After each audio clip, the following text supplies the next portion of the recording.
7:30. Do you need to go somewhere? Oh, I don't know. All right. So I have 7:30. Let's call the meeting to order. All right. Roll, please. Mary Jo Wheeler-Schuler. Present. Ken Bargander. Here. Tom Buckey. Here. Lyle Lang. Here. Andrew Rigel. He was.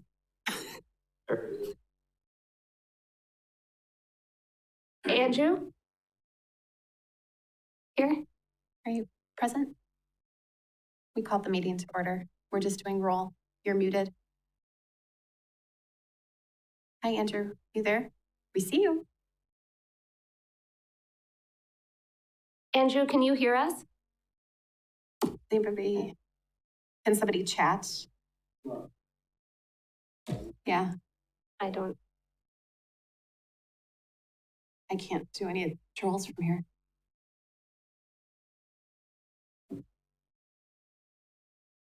Okay.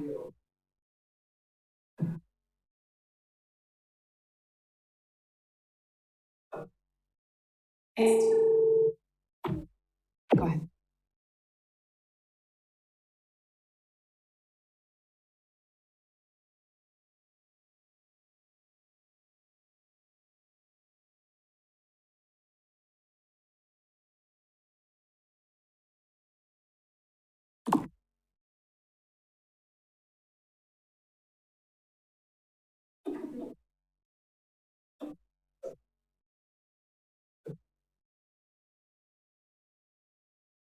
Andrew, can you hear us now?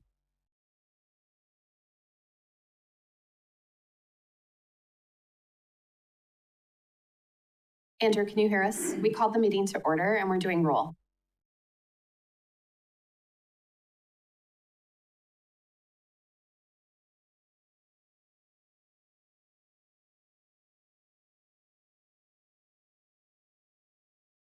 Oh.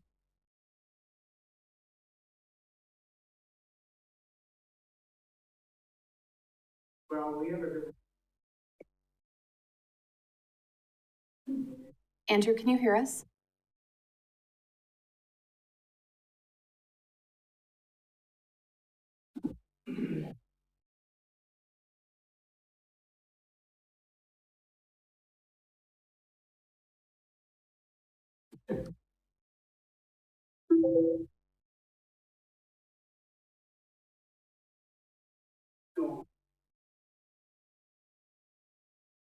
Hey, we can't hear you. You can't hear us. We called the meeting to.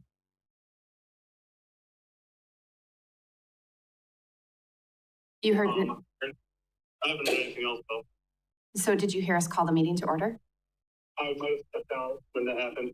Okay. So we're just doing roll, Yeah. but we can't hear you back. So can you unmute yourself quick? Now talk.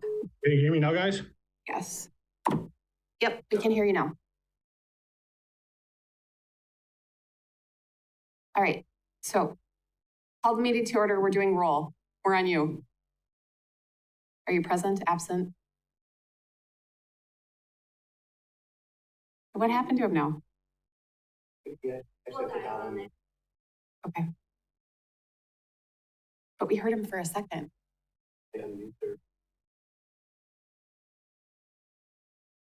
Any-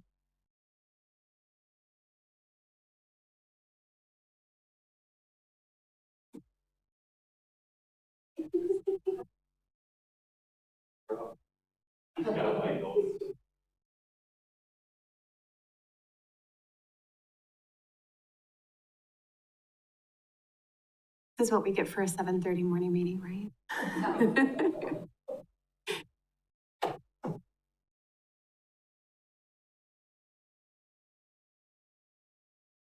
We all needed a good laugh this morning. John, we were buying you some time for the coffee. You're welcome. Thank you, Andrew.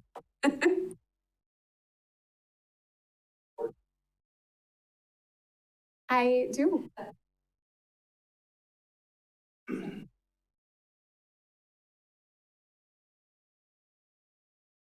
We can't get him. We can have to use Susan's.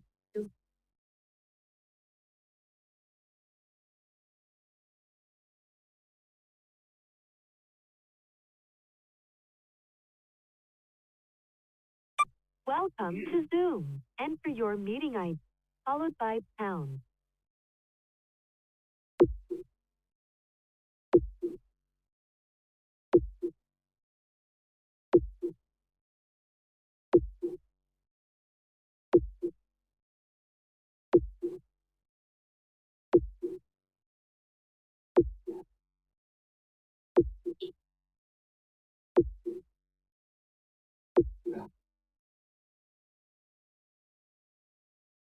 Enter your participant ID, followed by pound. Otherwise, just press pound. Continue. Please enter the meeting password, followed by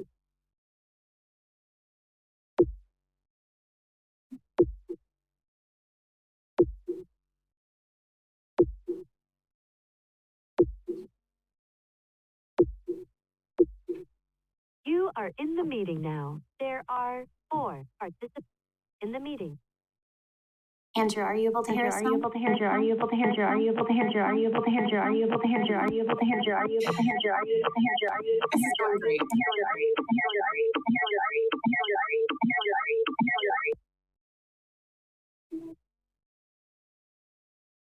But there was a lot of people.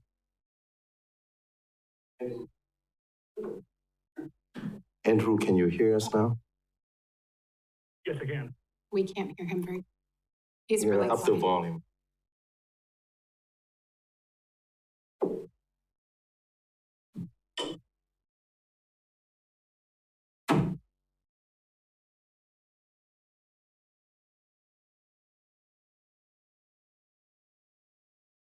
Andrew, do you want to say something again? So we can check your volume. Can you hear me, guys? Oh, yeah. Awesome. Hey, we're back in business. Okay, sounds good. All right, apologize for the technical difficulties. That's what 7:30 in the morning and no coffee does to a bunch of people. So thank you. We're on roll, Andrew. Okay, present, I guess. Sounds good.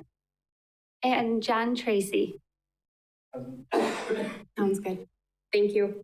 Approval of minutes, June 8th, 2023, regular meeting.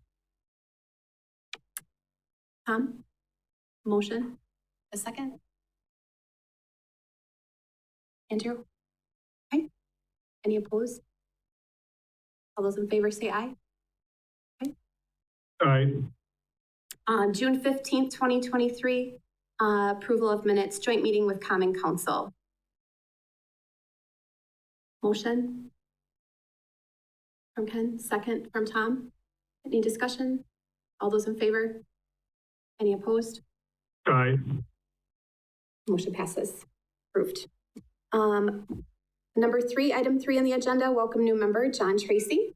John, I want to say welcome. We're really excited to have you. Thank you for bringing coffee this morning. I'm looking forward to challenging me a little bit on the board. So we had a great discussion the other day.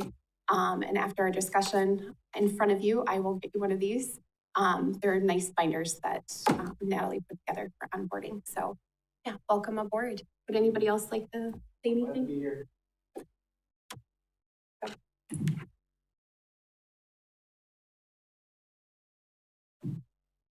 We didn't know if you were going to sit there or where you were going to sit. So sorry. Item number 4, identify any potential conflicts of interest. Please be advised that per city policy 3340, any member of the body shall declare conflict, if any, of interest, financial or otherwise, direct or indirect, or engaged in a business or transaction or professional activity, or incur an obligation of any nature that is in conflict with proper discharge of the body's official duties. Any conflicts of interest? Seeing none, moving on. Item 5, citizens' comments. I have a couple. I just want to get the board caught up on a couple of things that have been happening at the council level. Back in the fall, it was raised at a council meeting, the possibility of looking at whether or not the city would be able to get some excess revenue from utilities, from Marshfield utilities, to help with city operations, budget crunches and that kind of thing, obviously becoming a bigger issue. And they also were talking about whether or not there should be voting membership by members of the council on the Utilities Commission. So there's a group that met several months, I think once a month from January right through May. And the council is now in the process of acting on the 2 recommendations that came from that. They did approve a policy at the last meeting that would change the manner in which the city receives the money from utilities. Part of it is the fact that it's going to be now based upon a revised formula somewhat that should normally give the city more money from Marshfield Utilities. It revamps how the dividend is calculated and the money is provided to the city. It also allows for the utilities to give the city 20% of their investment interest earnings. All the stuff I'm talking about right now is below the line. It's not going to affect how the PSC reviews rate increase requests, so it won't get us in any trouble with the rate paying agency that reviews those requests. The other thing, as far as what happens, is the money is going to go directly to the council. So it's going to sound a little scary to this board because usually the money has come directly from the dividend into the coffers of Fund 205. But you'll still be putting a budget together, bringing it to the council, and seeking their approval to allocate those monies to economic development. Secondly, the board membership, what's going forward to the council, it was first reading on July 11th. It'll be second reading on July 25th, is to expand the board from 5 members to 7 members, with those 2 additional members being council members, full voting members who can participate, be in closed session, those types of things. So we'll see if that passes in 2 weeks. That doesn't have as much of an effect on the board as the first piece I told you about, but I just wanted you to be aware of those today so that you're not thrown off by the fact that your budget will still be put together the same way, but the funds will not come to you directly. You'll be in the process with the council as our departments. Any questions? Go ahead, Ken. I guess I am concerned about the money going through the council to the Economic Development Board, because if there would be a big crunch in the city budget, our budget could be reduced like every other commission, board, committee, every other department in the city. So that's something I do not agree with. I think there should be a set amount that's guaranteed to the Economic Development Board every year. And it's not at the whim of, it should not be at the whim of the council members. I just think it's too important to continue to fund this, the 205 fund, so we can make a difference here in the economy and the business atmosphere here in the city. So that's I guarantee, good point, Ken. I guarantee you, if this had been in policy last year, this board would probably have seen a reduced amount of funding because the city was fighting a tough budget and making some cuts. The good news is the state has increased shared revenue considerably, $1,030,000 additional, 23% increase for the city in state aid. And that's supposed to be year after year going forward. So that will hopefully alleviate some of the budget crunch, making it less likely that they would look at using those funds for pothole filling rather than economic development. But your point is well taken. Go ahead, Tom. Tom. Thank you. To make it short, I agree with Ken. I have a question as well, Yep. Steve. How does that affect us with Paul, with his position on here being part of the utilities? As far as voting on things or what? Well, I mean, since the utilities was giving us the money, that was the guaranteed seat for the economic. Yeah, there's nothing right now being suggested about changing the EDB bylaws yet in terms of the membership on this body. I know you're looking at a subcommittee to review possible changes, but none of this that happened or is happening at the council level potentially affects that. Yeah, and at the council meeting, there wasn't a lot of discussion on it. It seemed to be very clear-cut vote. Well, it did maybe, but oftentimes at first reading, there's not a lot of conversation. Members may have already decided whether or not they're supportive of modifying the board structure for the Utilities Commission. And I'm really not sure how the vote's going to go. I know that there were different alternatives talked about, and the one expanding to 7 members with 7-year terms, 2 council members, has some support. Whether or not it gets voted favorably on the 25th, I'm not sure.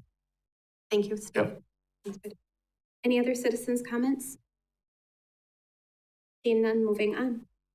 Chairperson's comments, that's me.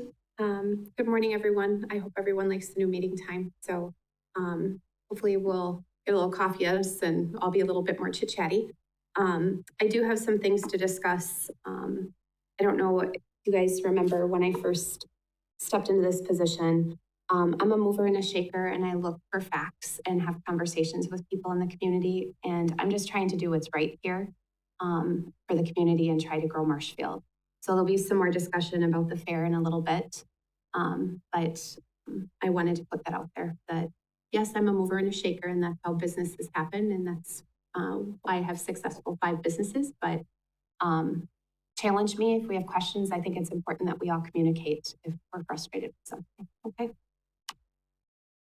Moving on, item 7 on the agenda, board members' comments. Any member comments? Everybody's quiet, no coffee. Andrew, any comments? I always forget about you. You have to jump up and down. Okay. Item, No worries. No comments here. Thank you. Thanks, Andrew. Item 8, 205 fund balance sheet update. Thank you, and I apologize that you get these, given to you right before the meeting. Based upon the accounting timeline, that's about the best we can do, is to be getting them done around the 8th, 9th, 10th, somewhere in that rough time frame of the month following the completion of a given month. You have in front of you the latest balance sheet for June of 2023. It doesn't show a lot of activity since the last one, so I'll take any questions.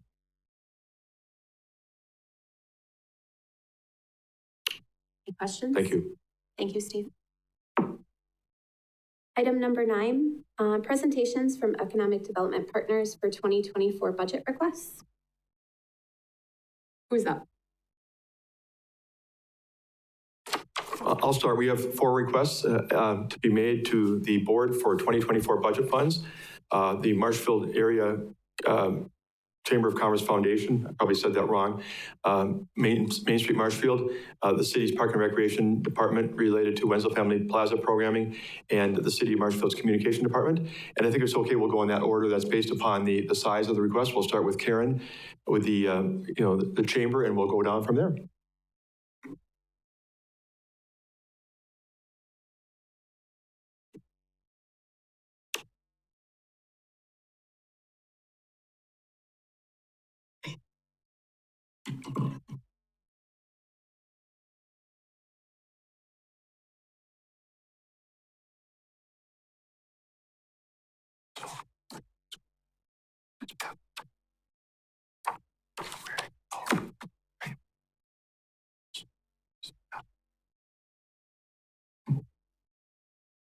All right. Good morning, everybody. Karen Olson, Business Development Director at the Marshfield Chamber Foundation over at Mackey. So thank you for having me this morning and making my request. You will see in front of you a presentation that I put together. What I really focused on here, as we'll go through the presentation today, is 5 of the areas that this board agreed to, and I think pretty much the council did as well, recommendations from the Economic Development Strategic Plan. I think a lot of economic development strategies continue. They're the same year after year because you have to keep doing some of the same things, but you also have to look at how can you do them different, how can you do them better. So I'm going to focus on some of these areas and how I feel my role plays into this and some of the contracted efforts that this board has supported. So the first one is identifying desirable amenities and business mix for the community. I know a lot of times people will say, how do we know what we should be trying to attract here? We sometimes know that we can't attract a business that needs a lot of water, for example, because we might be limited in what we can do. Sometimes it's land restrictions, sometimes it's workforce. It can be all of the above. But what I'm really excited about is some of the things that we've been doing lately really solidifies why we do what we do and what our target market is. So a site selection group that we've been working with to certify the 124 acres out in Yellowstone, they came to Marshfield and they did an actual visit here. And they did print off some information for us as well, identifying what type of targets should we be looking for? What can we support here in Marshfield, both from a workforce, as well as land, as well as location, all of those things. So, and this isn't a big surprise probably to any of us, but we could really support food processing and agriculture product, wood products, metals, and related advanced operations. So I think as you look at what we all do, this is kind of the area that we do focus on. Food processing, there's been a huge increase of that since COVID, and we always need food, right? And we're in the heart of the dairyland and agriculture. So those are big areas for us. Supporting efforts, bringing in new retail, restaurant, and entertainment. I listed some of the ones that are up there. I can't say I personally brought those here, but I will tell you I've met with several of them, whether business plan, whether it's looking for a location or whether it's helping them find a grant, if there's one available. And I know Main Street and others do that same thing. So our partners, we work together on that. And then engaging with existing businesses, I think that developing relationship and knowing what our businesses need and what they do is so very important as we move forward. And I think by going out and doing business retentions, that's exactly what we're doing. We're saying, what do you need?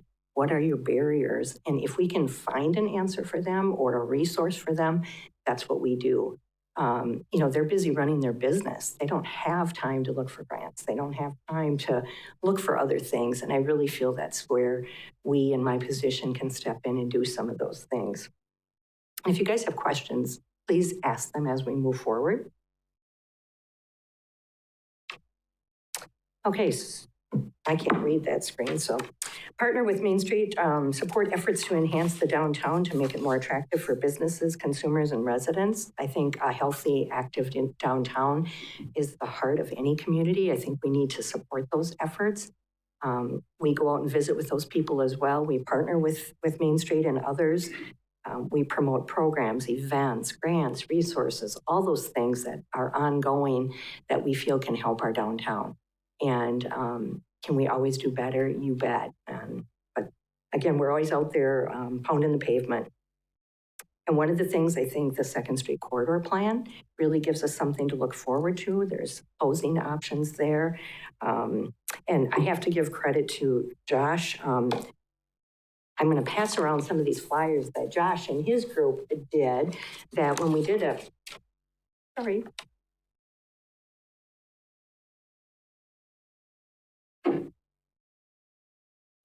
So when we had our site selection visit, and I'll go into that a little deeper detail, but Josh and Cedar Corp made these flyers, if you want to call them that, promotional flyers. It's really identifying 4 key areas in the community where we can have some growth, and that's Second Street Corridor, Yellowstone, a couple others that you'll see there. So it's housing opportunities, commercial opportunities. We're promoting those on the Mackey website. Our intent will be to mail some of these flyers out, and I think the city will probably have them on their website if they're not already. But, these are key areas that we need to keep top of mind and to say, hey, Marshfield does have opportunities for growth. So develop a robust entrepreneurial ecosystem in the area. This is a top effort for the state. This is a top effort for Wood County, and it certainly is for Marshfield. We always want to support entrepreneurs. That's a tough business, being an entrepreneur and starting a business. You're taking a lot of risk. There's so many things that affect you. I know in some of our discussions, it's still online shopping that affects, if you're a retail anyway, that really affects people. And that's something that's, all you can do is encourage people to play the game, get their things out there online, and continue to push shopping local and things like that. What we do is we work with the county, regional, and state programs, and all of our partners in this can't do it alone, but being aware of what's available out there, of changes, what's coming down the pike, what affects our businesses, being a member of SCORE. All those types of things, I think, are positive moves that we can do. I'm really excited about the North Central Wisconsin Regional Planning. They're doing a survey, and they're trying to get to entrepreneurs in the region, in our entire region, and say, what are your challenges? What's holding you back from starting a business? I don't know that we'll find out a lot of surprising things. It's always the same thing, right? It's money, it's timing, it's just a lot of different things. But I think they also have some grant money that we can maybe create some new hubs. Maybe we can put more things out there online. Maybe we can develop some new programming. So what do our entrepreneurs need? It's not us saying what we think we need. It's really listening to the entrepreneurs and understanding their needs. So assisting with startup and existing businesses as they're looking to grow or what their needs may be. We wrote 22 bounce back letters of support for people to access those grants between 21 and 22. So I think that was important. Most of those people did start a new business. They're not all still in business, but they at least started, and this gave them that impetus to get started. So hopefully there'll be some more grants coming down the road because I think that is helpful. You need a lot of churn for entrepreneurs. So attract people and new desirable businesses to the area.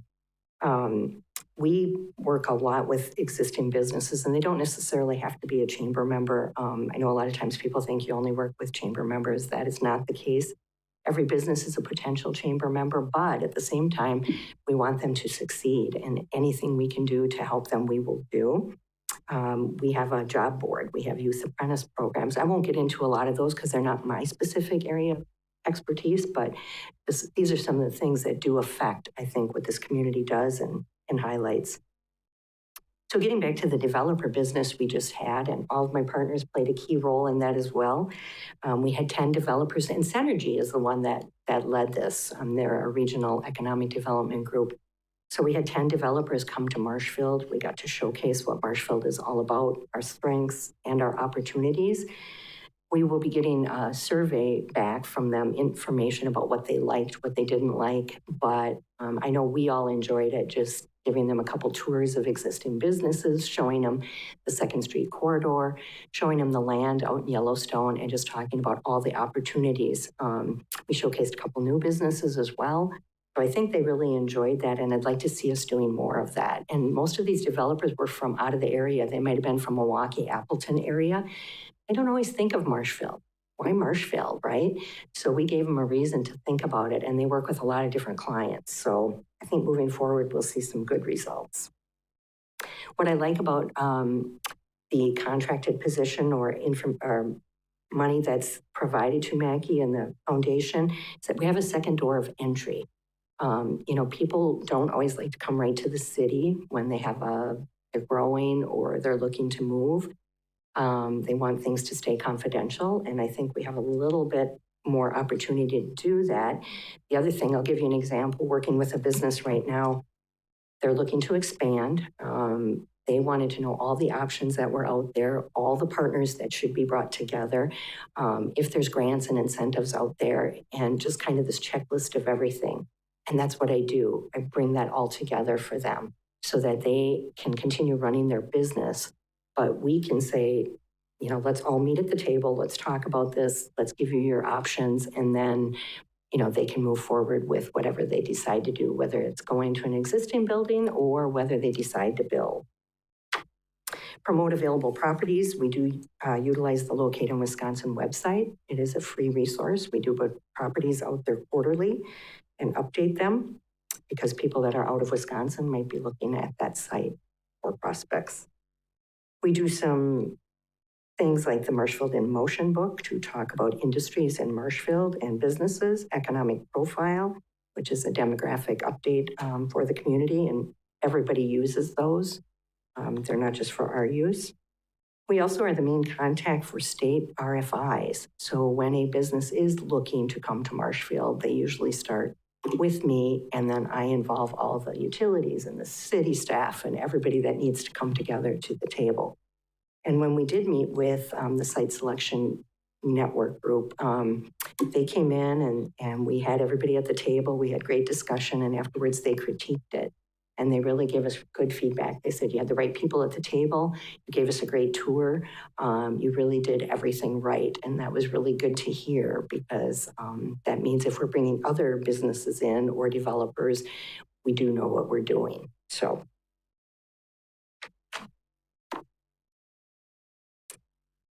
And this is one of the last ones. I think it's most important to retain our existing businesses and support expansion efforts because you don't want to lose what you already have here.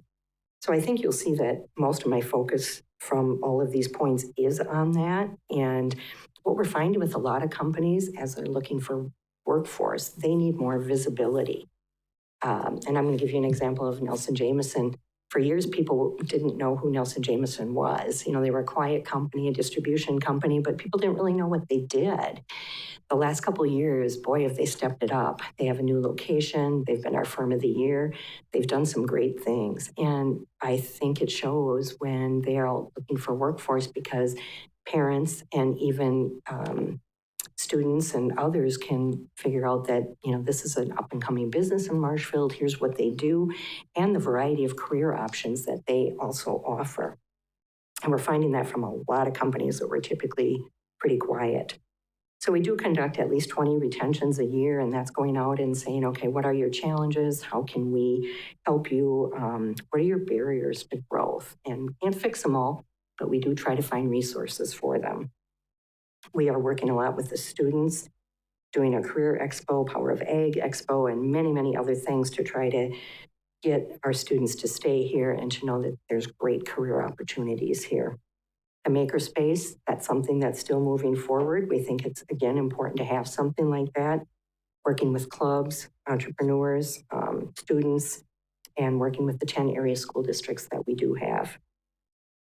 I'm also participating on the child care task force. I know others on our staff are on the broadband, and we will certainly be participating in any housing committees.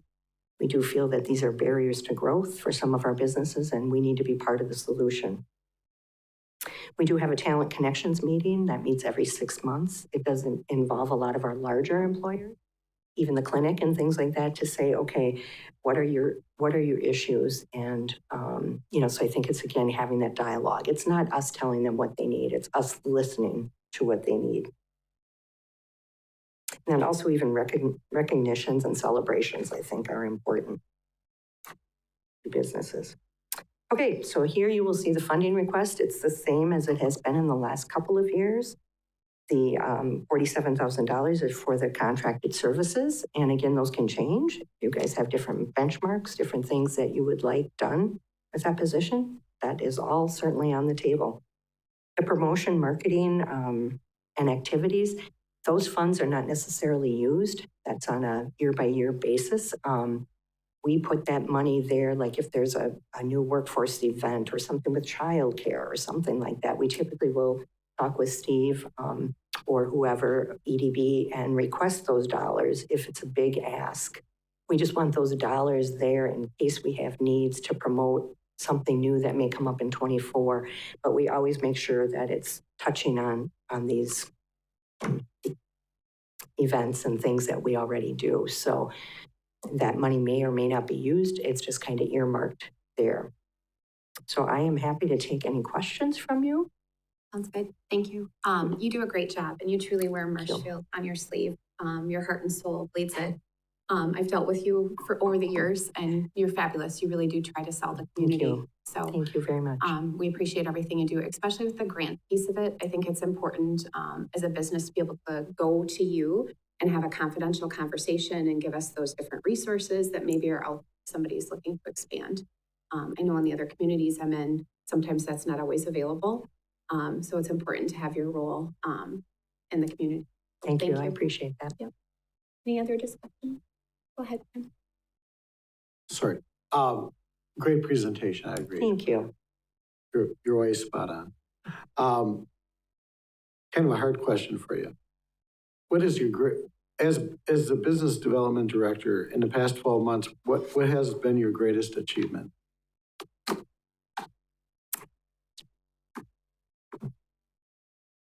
I would say it's working with this site certification, getting certified sites. And the reason I say that, it's opened so many other doors. I think it's working closer with the state. I think it's working with Site Selection Network to partly solidify what we're already doing, that we are doing the right things, but also that's going to open up additional doors for us.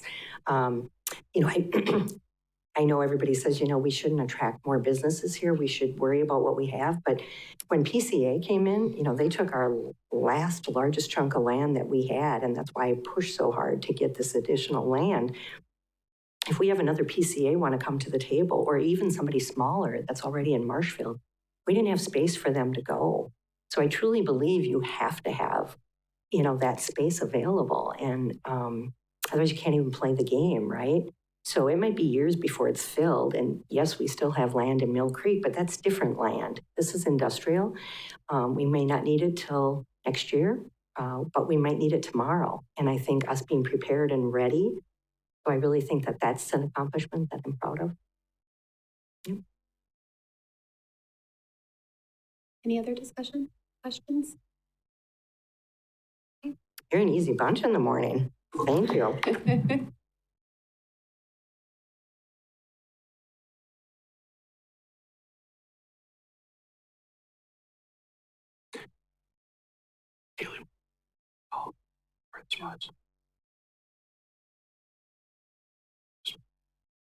Yes.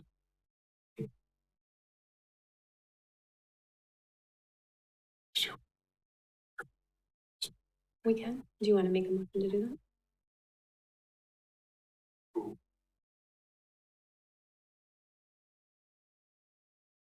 Do you want to? The chamber alone. Yeah. Can you go ahead and turn your mic on? Is your mic on? Because just for Andrew. That's okay. For Andrew's probably trying to read lips at this point. I've only done this for how many years and I forgot already. I'd make a motion to approve the amount for the chamber as requested. Lila, second. Okay. All those in favor? Aye. Aye. That motion passes.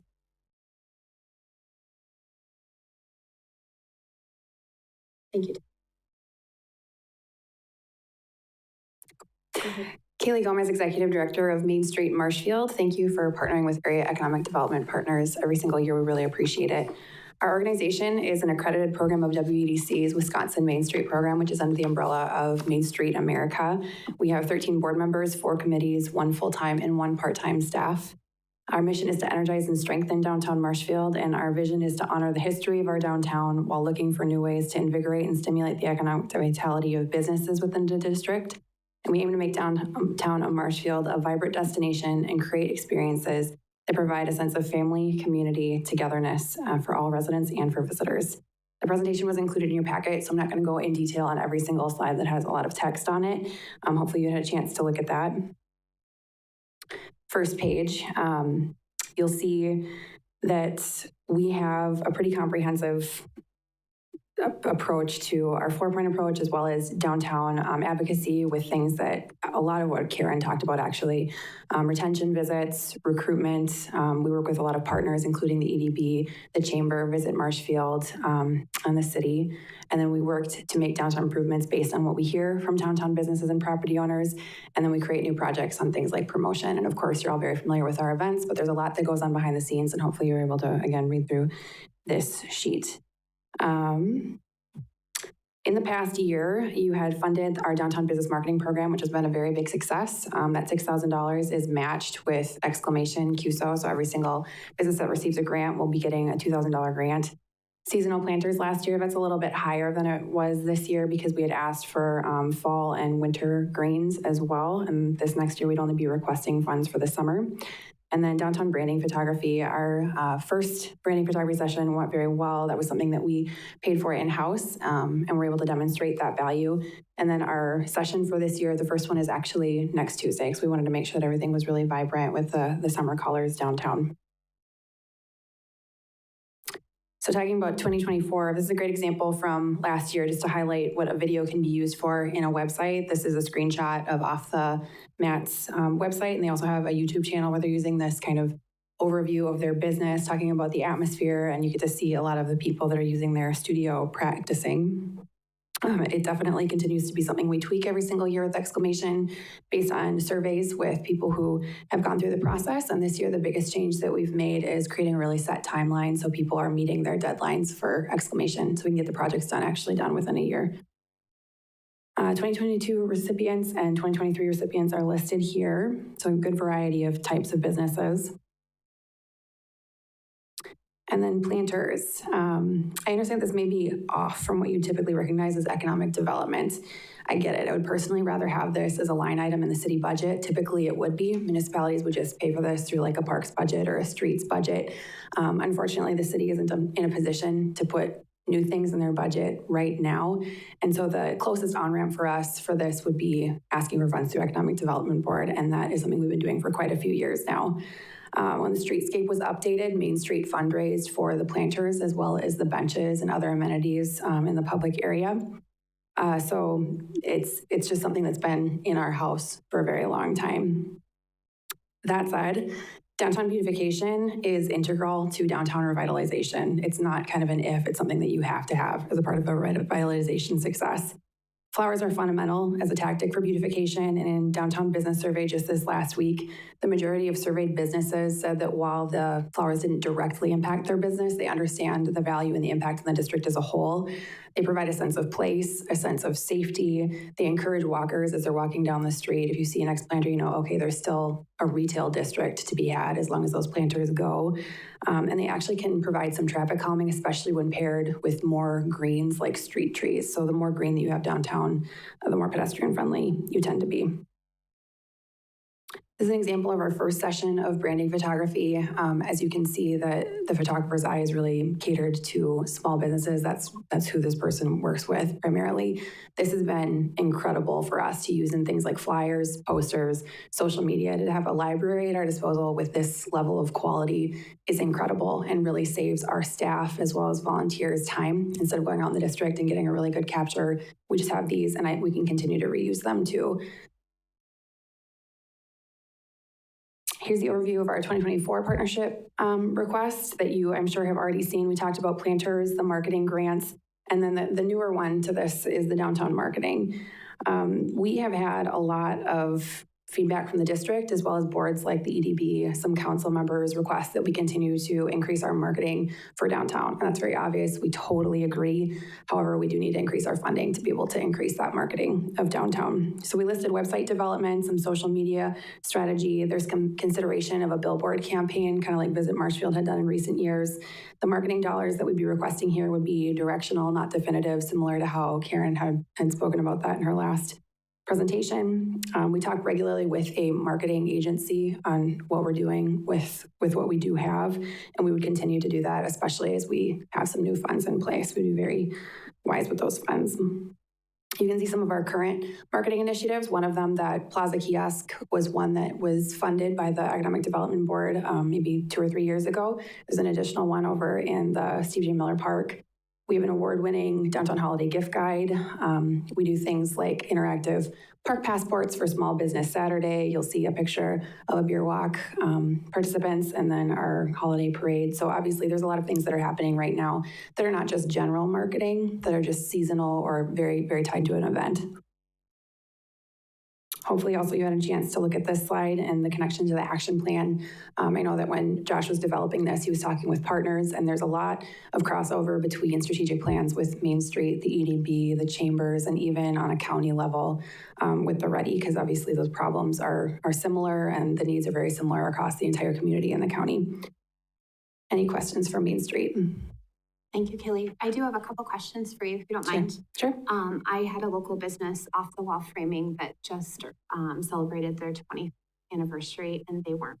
So I was wondering, what do you have, like a list or? Yes. So we recognize those all at the same time every single year at our awards event, and that's in January. So they'll get a plaque delivered to them, and they can have it presented to them either at the event if they choose to attend, or we can bring it to them afterward. Okay. I was kind of heartbroken for them when they had mentioned that to me. The food truck, the farmers markets, I know there's been some conversation and issues on the ordinances that are currently going on. Are you working with Common Council and some of those ordinances to kind of help? My understanding is that's less city level, and there's the one at Pick and Save, correct? Yeah. That's one. There are some that are coming down, I think, from a state and county level that are changing this year.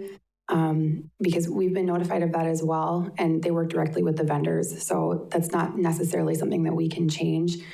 We've had dwindling interest. I think that the biggest one in town is obviously Festival, and there's been a lot of talk of either shutting that farmers market down and moving it to the plaza eventually, because it would be just a more comfortable place for people to be able to shop and dine. But that one's kind of in the works. That's a project that we have available. We don't invest a ton of our dollars in it right now because we're trying to figure out if it's going to move or what we're going to do in the next few years. So I was able to confirm with Mike O'Reilly yesterday and Jessica that it is a city ordinance. Okay. So just if you could follow up on that, maybe. Sure. I guess. Steve, did you want to comment on that? Yeah, I can speak to that, Mary Jo, because I've been kind of at the heart of that with discussions with the city clerk's office and the fire department. There's two real issues. Number one is just a safety issue of making sure that anybody doing a food truck is meeting the requirements of how they prepare. Some of it might be county health, but a lot of it is the type of equipment they use and so forth. But the bigger one, or I should say at least another one that's being talked about, is the fact that our definition of farmer's market in the current ordinance does not include food trucks. It talks about the kind of thing where people are selling their vegetables and fruits and so forth. So at this point, we say that if you have food trucks, they can't actually be part of the farmer's market. They can be on the same premises, but have to be separate, and that's causing some heartburn. So there may be some discussion ultimately of changing the ordinance, but those are the two things that we've been dealing with. In some cases, the food trucks haven't met the requirements for fire, health, safety. In other situations, they want to be right there with the vendors of the other farmers market items, and that's not currently permitted. But there'll be discussion, and like I said, there may be a possible ordinance change coming around at some point. Okay. And Kaylee, I just wanted to let you know about it to maybe get involved, because Sure. those are some of your peeps. And then with the plants, I'm a huge plant fan. I love my flowers. But is there a thought of maybe working with Teague? He's the high school teacher, and he does a lot with his greenhouse up there, and those kids are heavily involved. But it would be a way for them maybe to like pre-grow some of your stuff, save you some money from purchasing. You'd get the volunteers from the kids. The kids would get some experience. They'd get exposure to downtown. Have you thought about maybe doing something like that? Happy to reach out to him, yeah. I can do that.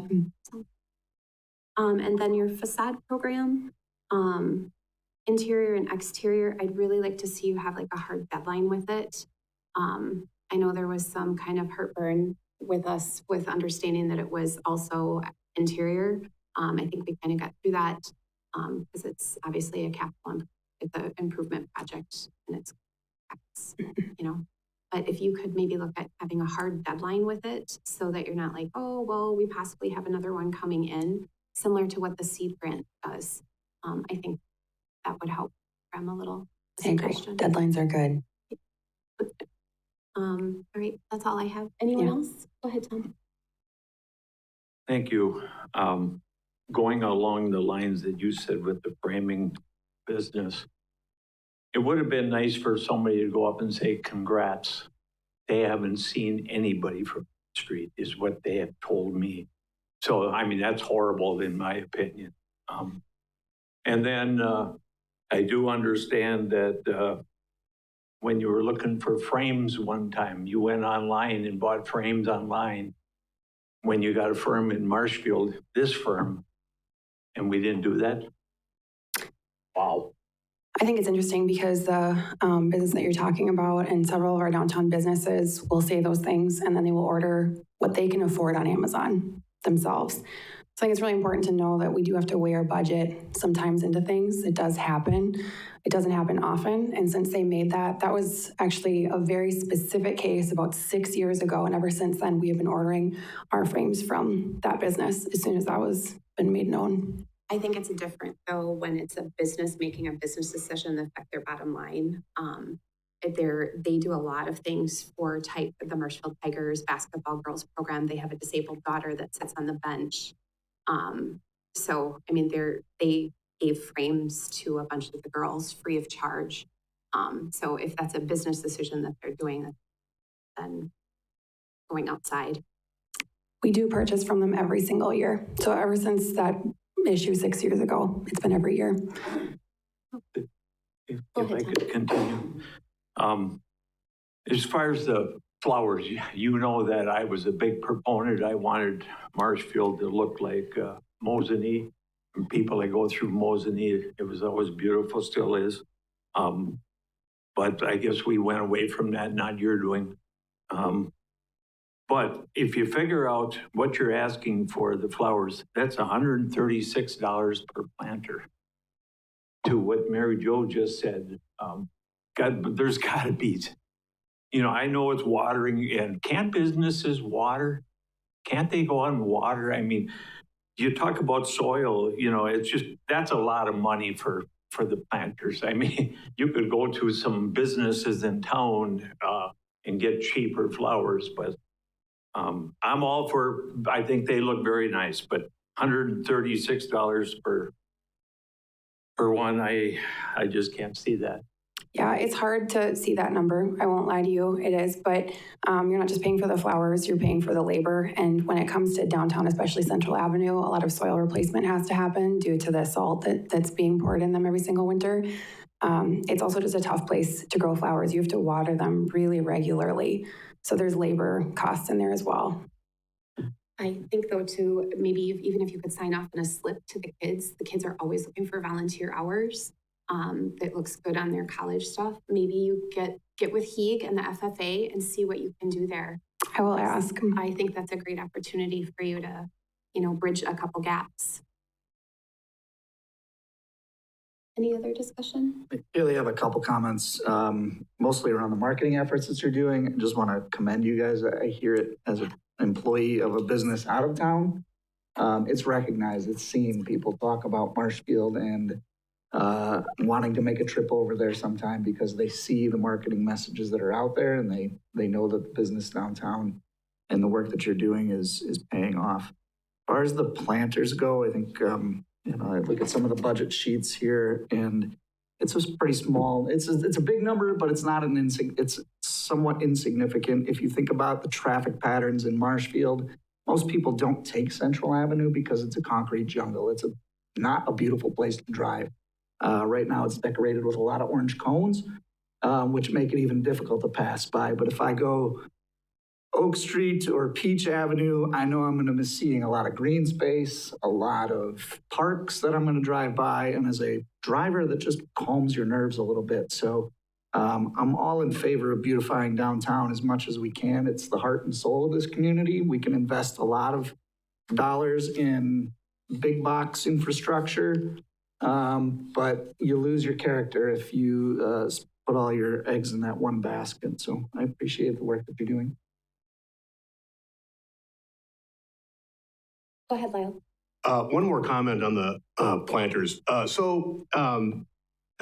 couple of things. From a budgetary standpoint, $136, I disagree with you 1,000% in terms of that's a big number. Those planters are huge. There's a lot of plants in them.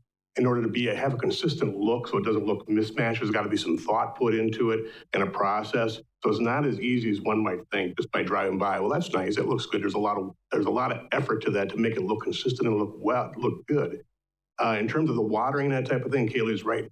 That's a daily thing. That can't be, I think that we've been down this road already in the community in terms of volunteering. Some get done, some are on vacation, some don't. It's something that has to be consistent and thought out again. There's a process to it. So it's not just quite as simple as just putting some plans in and just seeing how they look. I think it's important that there's a program involved. I think Kaylee is right. I wish we could do this on a city level, have it on a city so there's a absolute budget involved. There's city labor involved in that, and not just trying to, get by on volunteers and that type of thing.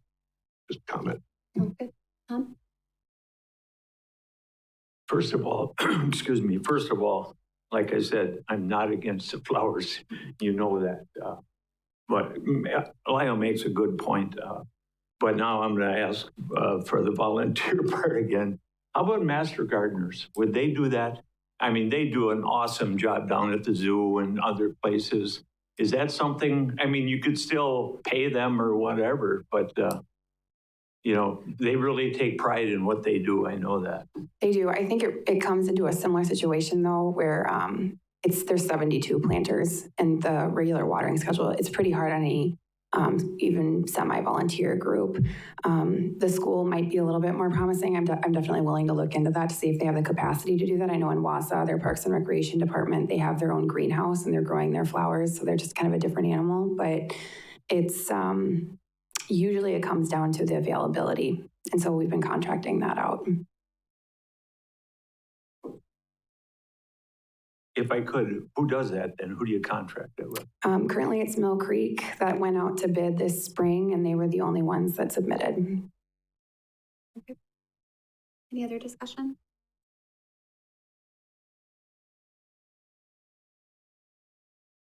Tom had his coffee this morning. What I'd like to do is this wasn't a bad presentation, but it was nothing like Karen does there. I would like to see some of this stuff. I know we can't we can't break it down to the penny, but some of this stuff I would like to see. What does it really cost? We got a lump sum and there's many things in here. And, you know, I just wish that we would have, so people, I don't have a problem with it, but I think people should know what the money's all going for instead of lumping it in a bigger sum, if we could do that. I think sometimes you need to look, when you're this far ahead in a year, you need to know the general direction and look at the track record of the organization too. I totally hear what you're saying, but we put that marketing general budget together so that we could talk through it and make sure that we're making the wisest decisions with current business conversation and future business conversations as well. And I think too, just remember, I'm not giving a presentation on Main Street Marshfield. I'm tying it to specific asks for this board.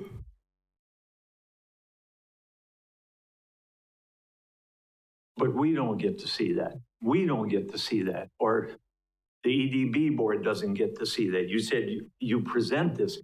That's to Main Street, I would assume, or whoever. We don't get to see that. All I'm saying is I don't have a problem. I'm not going to be cutting stuff out of all this stuff.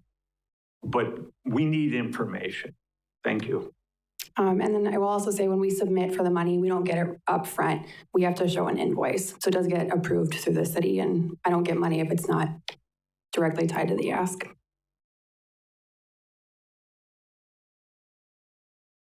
Anybody? Any other questions? I can't see. Sorry.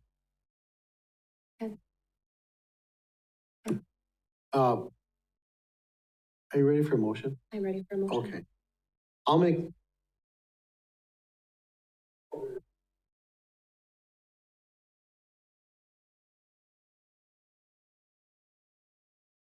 And go ahead. Okay. I'll make a motion to approve the total budget request of $25,000 to the Main Street partnership request 2024. Okay. Do we have a second, Lyle? Do we want to go around and vote individually, or do we want to? Okay. Yeah. Andrew? We have a motion and a second to approve the budget. Are you in favor? Oh, yes. Sorry. Some of the mics are cutting in and out, so I apologize. But yeah, I would vote for it, yes. Sounds good. Thank you. I'll try to remind people to turn them on. Thank you. John? Yes. Tom? Yes. Ken? Yes. Lyle? Yes. And a yes as well. Motion passes. All right. Thank you, Kaylee. All right, Steve. Okay, next up would be Nikki on behalf of the Wenzel Family Plaza. I appear to have lost it briefly for the moment, though. So I'm going to, Our technical unless you issues can continue. grab it back. Is it on the browser? Okay. I'm sorry. Didn't, but thanks. One right in the middle. Well, I don't know about that. It is on the browser.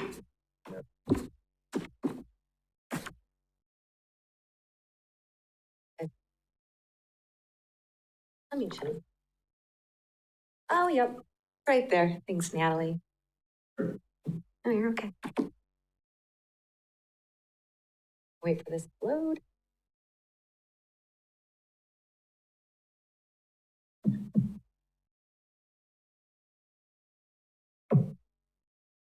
I try to do it web-based, so we seem to have, so it's easier, but sometimes it's not. Okay, Nikki Anderson. I am the event program coordinator for the Parks and Rec Department. The ask that we have, which with the EDB, which we have had the last couple of years, is for the salary of this position. There are 3 different entities that pay for the event and program coordinator position with the city, and that is 40% coming from the EDB, 40% from Visit Marshfield, and then 20% from the city. Just so everyone, in case people are not aware where that funding comes from. So the goal with the alignment of the 2013 Economic Development Action Plan is obviously when the Wenzel Family Plaza was built, it was a community gathering space with programmed entertainment and activities. It's something that the Economic Development Board wanted to see, not just a green space, but a green space that has programming. The goals that we have are to, and this is in alignment with the 2013 development program, is obviously to program the green space, increase foot traffic in downtown and attract new businesses to fill vacancies, increase customers, downtown businesses with locals and visitors, and improve curbside appeal of businesses near the plaza and in the downtown area, and collaborate amongst partners with similar goals to improve our community and tourism product.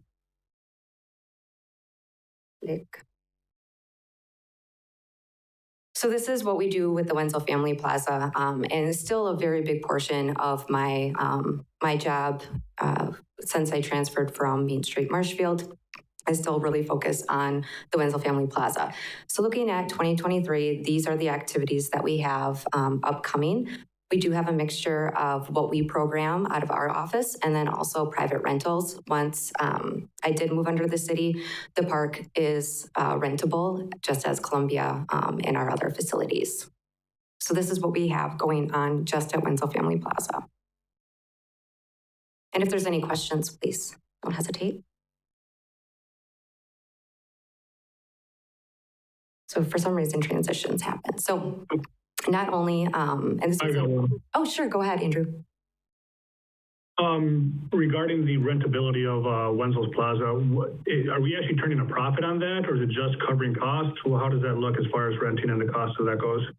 The cost of renting the plaza goes along with the other rentable spaces such as Columbia, and so that is determined by our department. It does make a profit when we have those private rentals, but we really mainly focus on our programming, and then that's just extra. When we're not doing something and it's passive, then it is rentable, so that is income that comes to our department.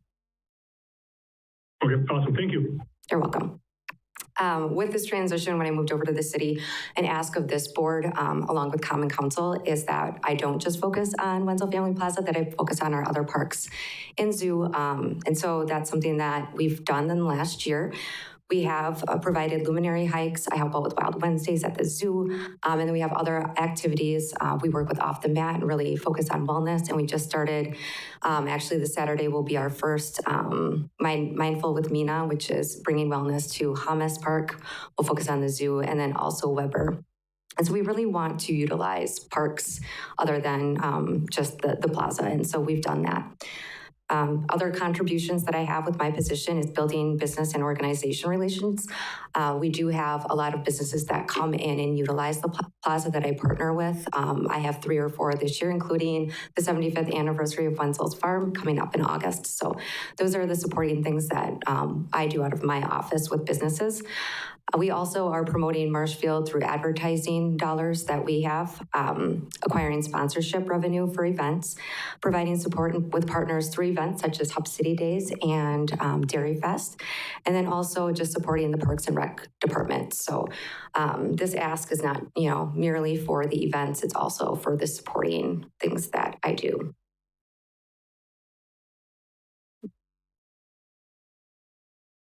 So when it comes down to economic impact with program spaces, it is something that's really important, and that's twofold, right?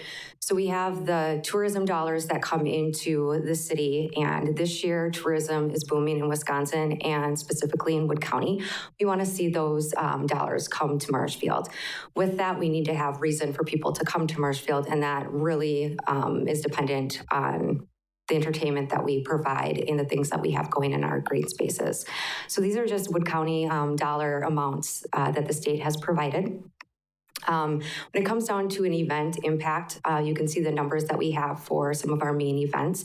We do really try to be year-round, and so we introduced with Main Street Marshfield a couple years ago, Cabin Fever Month, where we provide entertainment activities to do outside during the month of February to get people active. And that is proving to be really successful as that program grows. As you can see, the numbers that we have in attendees, I don't, really want to get into the mud of this, but this year we have seen 7,000 new visitors, roughly, and 20% of that is 1,400 that were day trippers coming in for various reasons. We just hope that they stay, whether it's coming to the clinic and see that we have activities going on in the plaza, that they spend those dollars here in our community. And so the impact has really grown over the last several years. We average that a day tripper spends $219 if they're here for the full day, and that really does have a tourism impact on our community. And if we didn't have things going on, there may not be a reason why, people will stop in Marshfield. And then the other side of it is obviously for our community. Entertainment and something to do for families adds to quality of life. And that's what we want to bring to this community. And that's why it's important to have those programs. And then it's also just boosting that local business spending. I work very closely with a lot of our businesses to provide that win-win, whether it's bringing them in the plaza. I have many sponsorships from businesses. And I guess that's to the other point of sponsorship grants and accolades. Another part of my job is to find funding for these programs. Obviously, the Economic Development Board, Visit Marshfield, and the city are responsible for the salary end of things, but then we have a budget, and I have to really make those partnerships with companies so we are getting the funding for our actual events. And so for the last 2 years, we've seen $40,000 of sponsorship for events. We have just been awarded a 3-year grant for Enbridge for the Hub City Concert Series, which will equal $15,000. And then also the accolades. I think that the concert series really brings something special, and it's grown over the last several years, and we do have received Best Live Music Venue in Marshfield 2019 through 2023. So we are finally seeing, mostly after COVID, that people want to get out again. They want to spend time outside, and if we didn't have the events, there would be nothing for people to do in our green spaces. So with that, let me just make sure I don't have... Oh, that's it. So with that, I will take any questions. Any questions, Tom? Great report. Very, very good job. I'd make a motion to approve the amount that is requested. Sounds good. Do we have a second? Second. All those in favor? Aye. Aye. Aye. Motion passes. Thank you.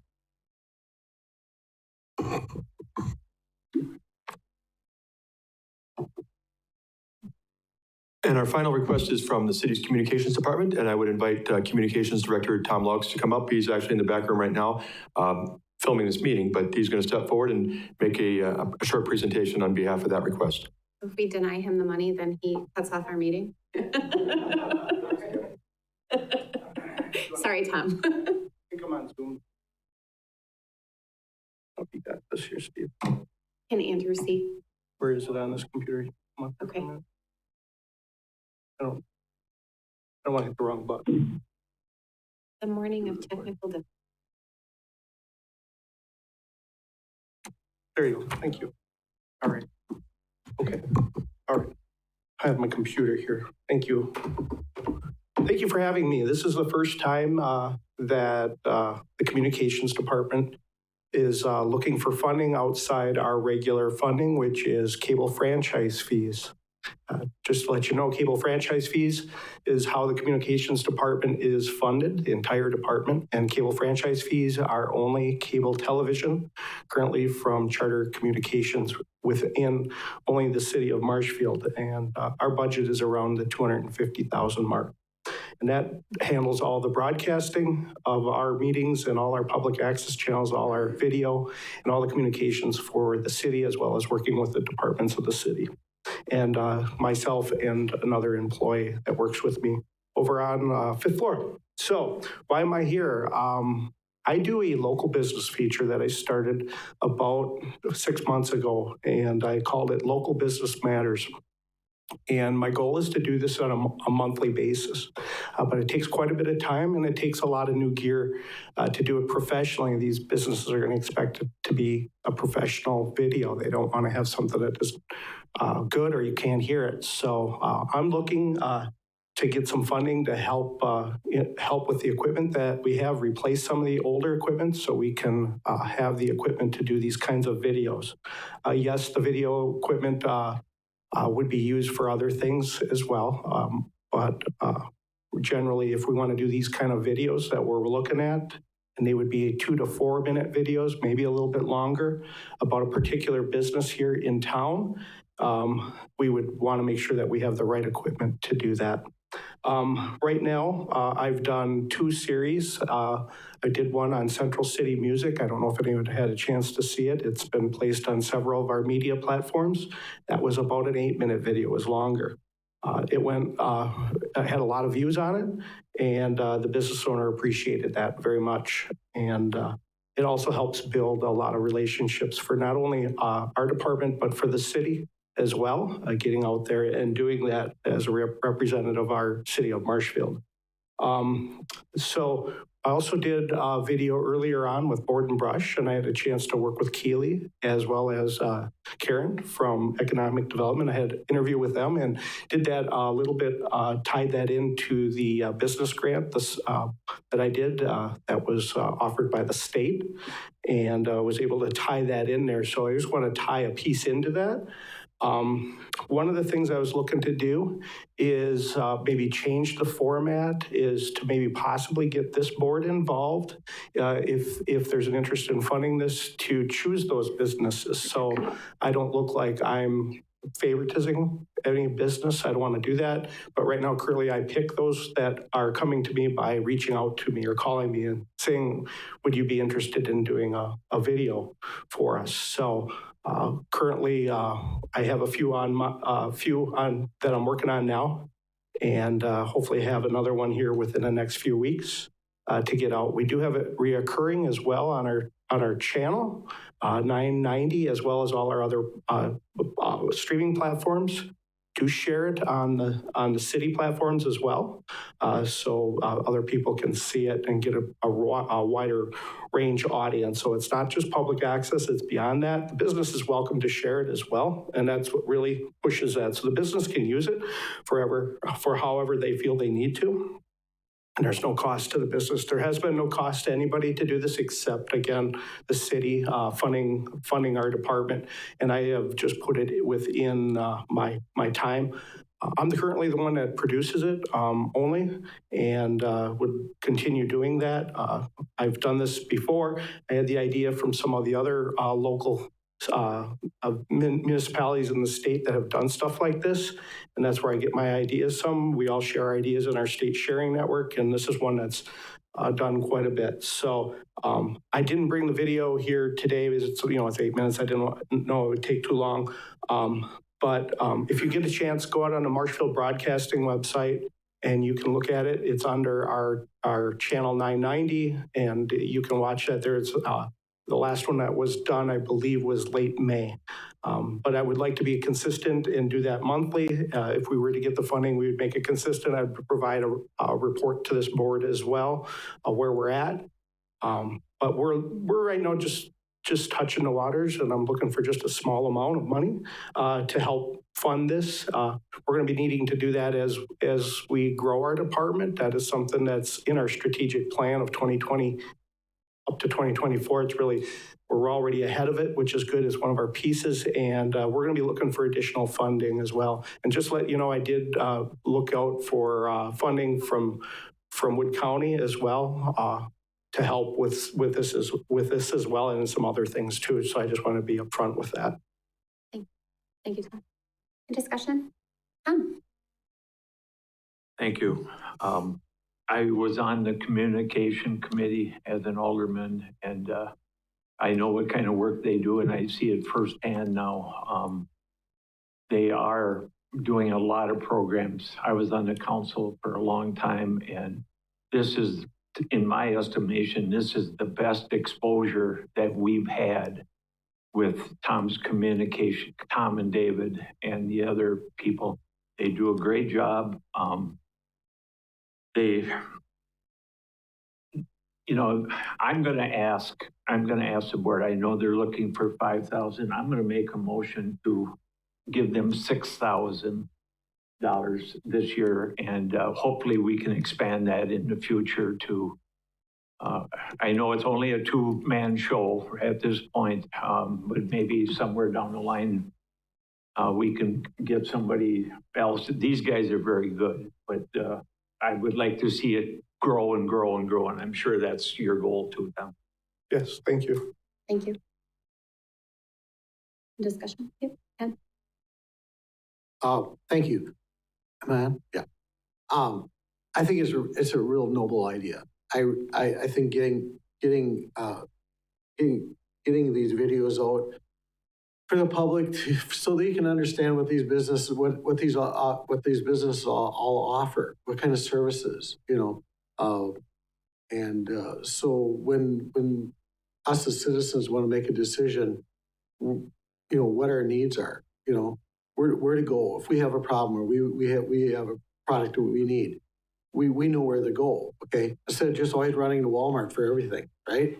Let's get the local businesses information out there. So, hey, I can buy that downtown or at their business. I didn't know that. I didn't know they carried those products, okay? So I think it's important to get as much media attention as we can give our small businesses here in town. So I'm very much in favor of this. I think the only question I have is, you did mention it's going to takes up a lot of time. How are you going to manage that with limited staff of only 2 people? Well, it's something that I feel is really important to do. And, this isn't, I knew this coming in 5 years ago almost now. It's never going to be a 40-hour job. It's just what it is. I'm a former business owner, small business owner myself. I grew up in business. I work that way. So luckily, I've been working to really get David involved in other things to help me time to do these kind of projects and get the equipment to do it right as well. Without the right equipment and the tools, it takes a lot longer, and then you have errors. So that's one of the reasons why I'm looking to get better equipment, so we don't have to go redo or really have to work harder than we need to be. So really working harder is not working harder, working smarter than harder. And I think we can do that. And it's a good feature for our community as well. So I know other media outlets or community media have interns that they use during the summer. Do you use any interns? We have not gone to that because of the funding that we have. We're really limited. We're right at the top at our tap. And that's why we're going to need to be looking for funding to continue the projects that we want. One of the things in the memo that I stated is our funding funds a lot of the other items for the city that aren't really have anything to do with the video component or public access. So it's going to take some money away from that, and that's where I'm looking to hopefully replace some of those monies that we used to buy for camera equipment and video gear. We're not able to buy it like we maybe used to because that money is going to some other items. It could be like a city website. It could be those things is where it's going. Our survey program, that's $12,500. That money's go to that, and that's all benefiting this. It's a benefit to everybody in the city, but it's not just the Marshfield Broadcasting, which is really a division of the communications department. So I think for next year, I think you should really look into, maybe asking for a grant to fund an intern position. Take some of the load off of you guys. I know it works. I mean, I have personal experience through my son. It works. And I know they're harder to get this, because of the, labor shortage. But I think here in the city with with the 2 high schools, I think it's really possible to get some interns and at college. And we're in close proximity to Stevens Point. So I think it's something I really should look into. I think it would really benefit the city to have one more person, in your department. No, I agree. I had that in my former job. I worked with interns, and that's how I started. the position for the third position, which was wonderful. And then it was funded full time. So I agree, and I will reach out to our HR department and see how we could do that. Good. And we have a motion on the floor for $6,000. Oh, Lyle? I have just one question. Yep. So my question is nothing to do with the amount of the money, but my question is this like standard procedure? Like, we're just going to throw a number out there that we feel good about more than those we requested? Is that normal, something we do? Or is that has precedent been set on that? I don't know. It's unusual. I would vote against that then, just from a standpoint of just throw a number out. Let's just, I mean, obviously the man's put some time into this in terms of what he's asking for. And for us just to throw a number out there that feels good, or that just doesn't make a whole lot of sense to me. It's got nothing to do with the dollar amount, just the precedence that's going to be set for the next go around or whatever's happening. So. Okay. Go ahead, Tom.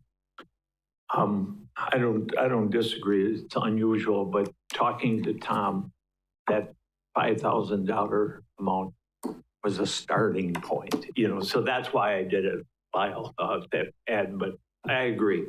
We can hold it at that. And that tells you, Tom, next year, go for more than what you. So you're going to amend your motion? You're a little high.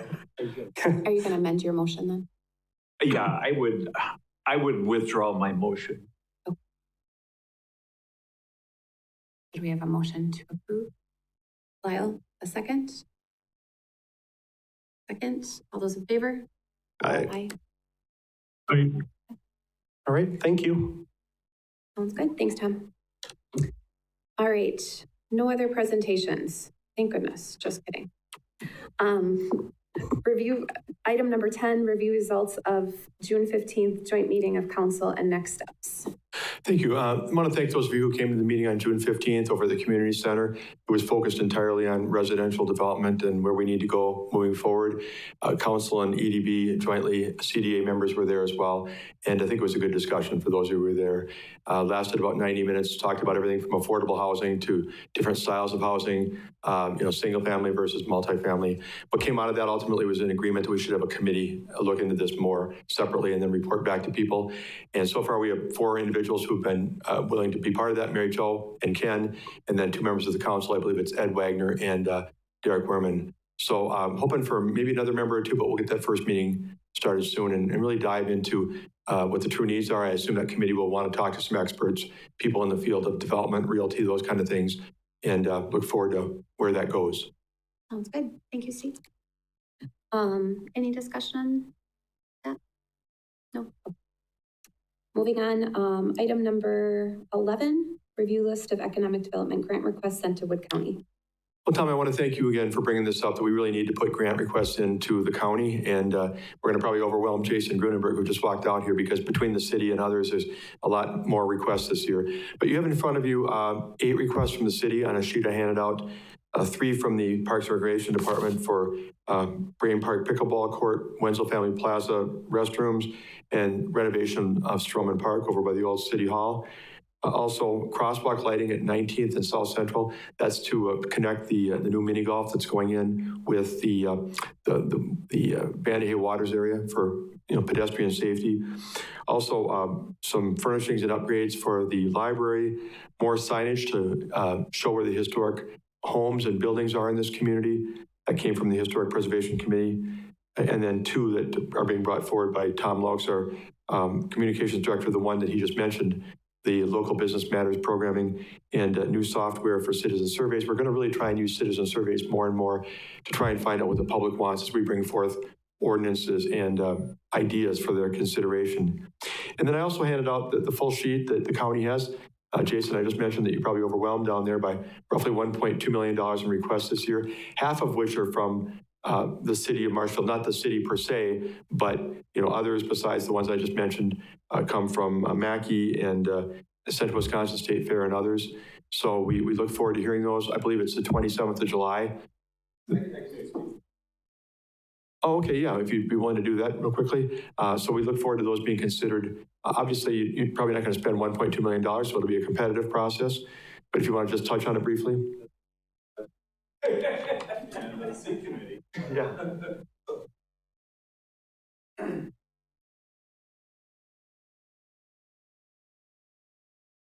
Hi, everybody. Good to see you again. It's been a few months here, and I apologize for not being here the last few months. I've had a little bit of a staffing shortage. 3 of my 7 staff took career advancement opportunities, so I've been working to fill staff, and by August 14th, I should be back up to full staff here.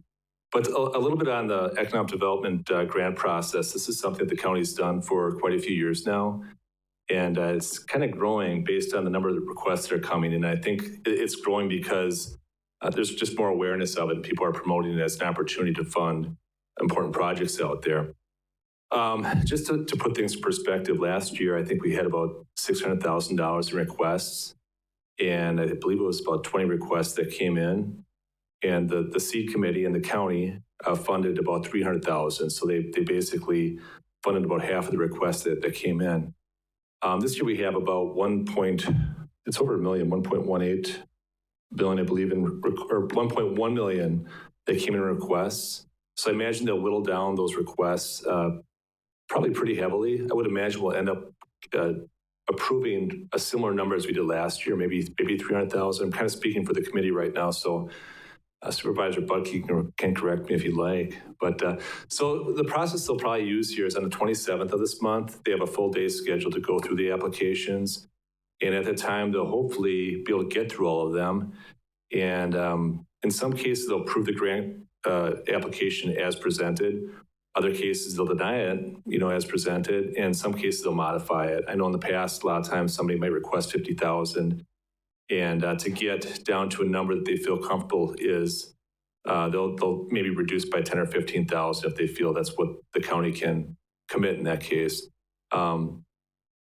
Even though they'll make a decision on the 27th on some of these grants, possibly, the decision won't be final until the grants go to the operations committee at the county and then the full county board for approval in November. So really, you'll know about the grant approvals in November when the county budget is passed. We do recommend that applicants, are in attendance at the 27th hearing. They don't have to be there, but it usually helps because a lot of times questions come up, and it's really beneficial to have the applicants there to answer those questions. So anybody who did put in an application, if you could be there, I know it's a pretty big time commitment, but if you could be there, that would be appreciated and beneficial. We are going to have a virtual option, so you want to drive down from Marshfield, you can just stay tuned and chime in when you need to. Any other questions regarding the applications here? Thank you so much for explaining it. Oh, sure. Appreciate it. Oh, yes. Sorry, Ken. Just to clarify, last year of the $600,000, you granted about half of it? Yes. Okay. And you suspect only the same amount for $1.8 million worth That's a requests? guess. That's a guess. I mean, I'm speaking from a point where I haven't really even gone through the application myself yet. This booklet was just completed yesterday.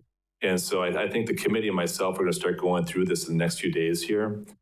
And if there's a pool of very strong applications, the committee may support a larger amount that they spent last year.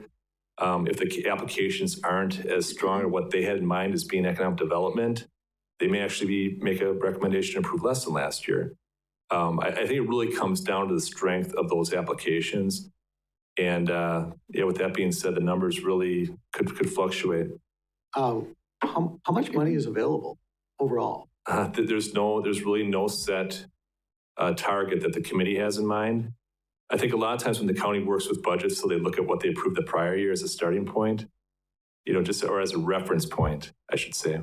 I mean, the reason I'm bringing this up is because there's going to be a lot of people there. Okay. Yes. And that's a lot of requests, $1.8 million. There's going to be a lot of disappointed people if you're only going to approve a small percentage of that. Yeah. And what I'm saying? Yeah, I understand that. But at the same time, there's a lot of, whether this is right or wrong, there's a lot of grant programs out there where your chances of receiving a grant are not 100%, not even 50% in some cases. And I think this is one of the challenges that we run as more people become aware of this. We don't want to say people can't apply for it. So I think the committee's felt in the past, it's a good problem to have by having a lot of applications.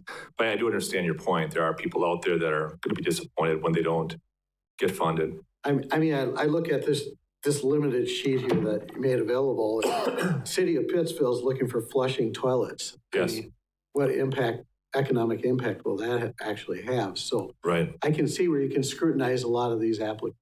Oh, yeah, you can. I mean, and I guess one key thing or a few things we look at here are, does the request help implement the county economic development strategy? And believe it or not, a lot of those projects can loosely be tied to that. Mm-hmm. Those flushing toilets may not seem like a big deal and may not seem like economic development.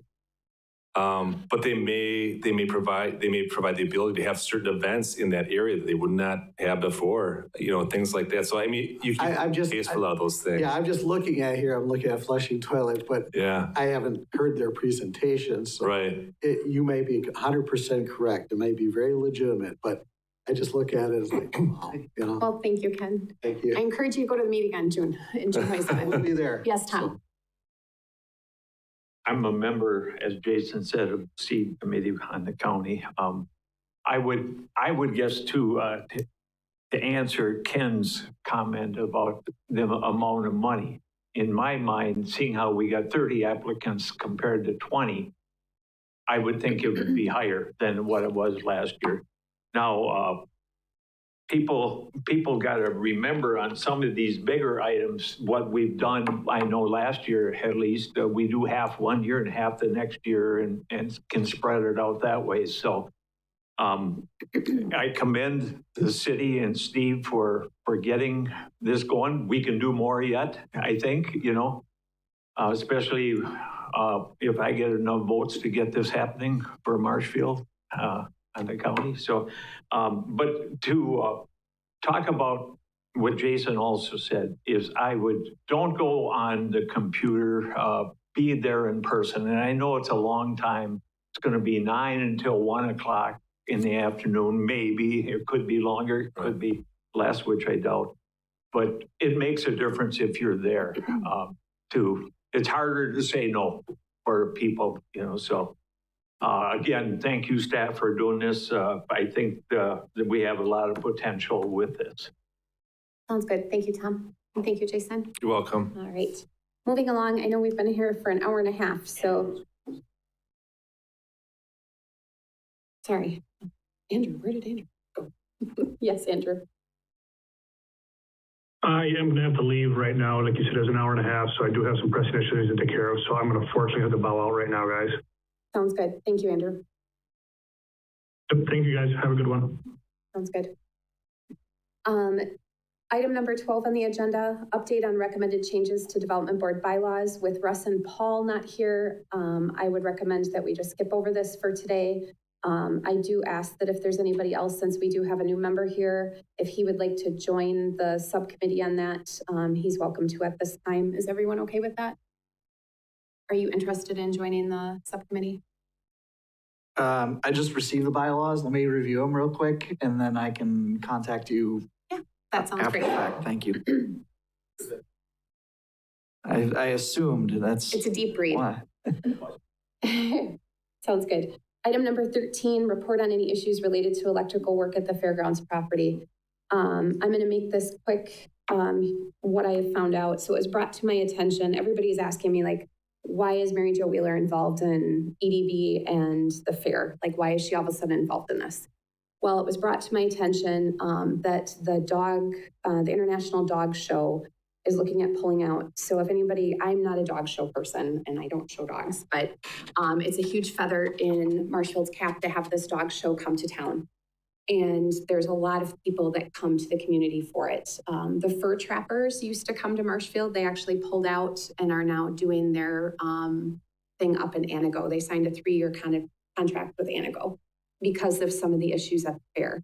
I've personally sold vehicles off of some of those guys that came to town. So it does have an economic impact in Marshfield. So that's why I feel it is economic development. What happened is the electrical has been so neglected by Dale Christensen for the last 7 years that he has been in charge of the fair, and I will call that out. that they literally cannot function.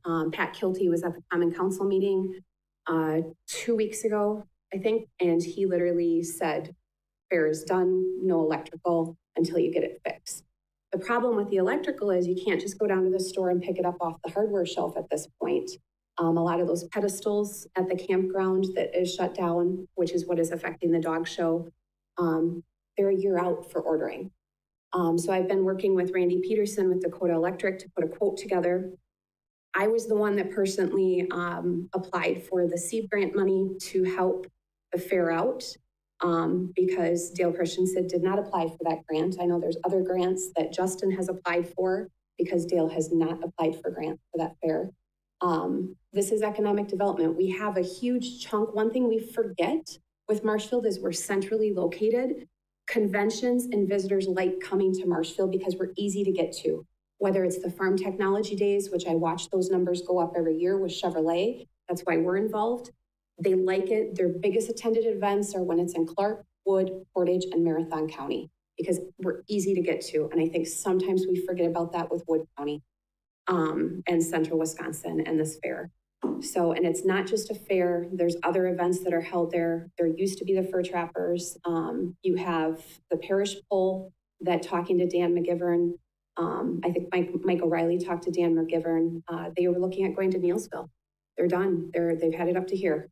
And we lose them this year. They're going to go over to Neilsville free of charge. And now we lose the parish poll too. So stuff needs to happen with that electrical up there. I know it's not paint on a wall that you can see, but it's part of the infrastructure. Those campgrounds, talking to Matt McLean, he was aware of the issue with the campgrounds. And I did mention to him, hey, that's part of Visit Marshfield, right? Like, can't visit Marshfield without campgrounds. Those are our only campgrounds. And he was really hoping that the Fair Board and Dale would have taken care of it. So it hasn't been taken care of. It's been neglected. I did speak Monday at Ed Wagner's committee. What was that committee's name? Operations Committee for Wood County. Because Dale was asked to show up. He did not show. So Ed gave me standing to come in and talk about the electrical issues. They did release $25,000 from the county to help fix it. They're hoping to release $25,000 from the city to help fix it. But you can't run anything out of that building without electrical. So that's the update. I told you I'd shake things up. I'm not trying to. I think the fair is really vital to the community. We're an agricultural-based community. We have an awesome round barn. We're centrally located. We have a lot of great things, but we need to work together to kind of get that fair going in the right direction. Since I've been here, from little on to a grasshopper, knee-high to a grasshopper, that fair has always had like issues. And the parking lot should be done. We should have a conventioner's building. I know Justin applied for a grant to do something with an expo convention building. But we need to work together on this, guys, and we're part of the piece of the puzzle. So that's my 2 cents on the fair. Go ahead, Tom. Well said. I will say, since Justin's been involved with a lot of the maintenance, you've got a lot of things done.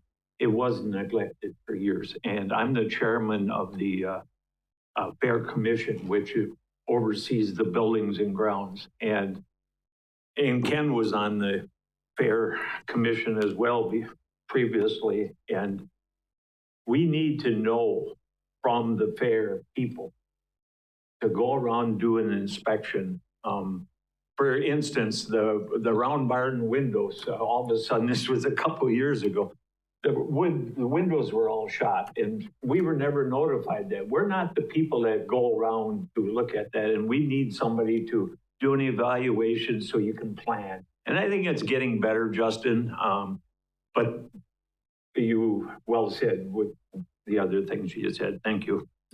Any other comments or questions?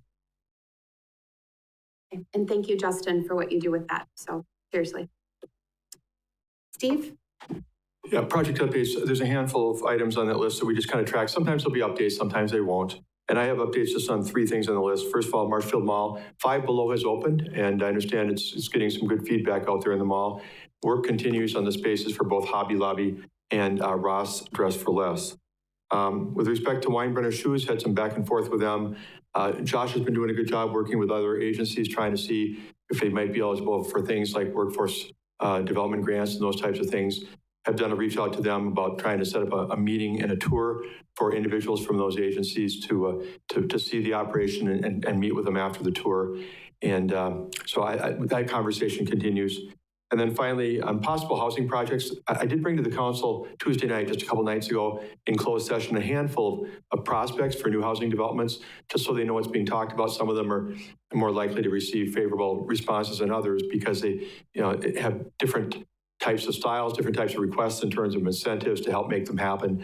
But there's interest, I think, in a couple of them. One in particular, the council came into open session then and approved working with Cedar Corp, the company that Josh works with, to create a new TIF district. This is in the area of really Veterans Parkway and West McMillan Street up there by Marwood. And that TIF district would take in the Quick Trip property. So if we can get that in place by September 30th, we'll actually be able to capture a tremendous amount of increment for not having done anything to help fuel further development in that area. But the proposal out there is for a sort of a lower density but multifamily housing project. So, there's been no commitment made to that specific project yet, but we want to get the TIF district in place to be able to fuel some mixed use operation there. That's really all I have today on those particular items. I don't think there's anything on certified sites that's particularly new, is there? So I would take any questions. Thank you, Steve. Any questions? Thanks, Mary Jo. Sounds good. Moving on, 15, economic development activity update. Anything? Nothing? We're all trying to get out of here, right? Oh, yep, go ahead. Go ahead. Yeah.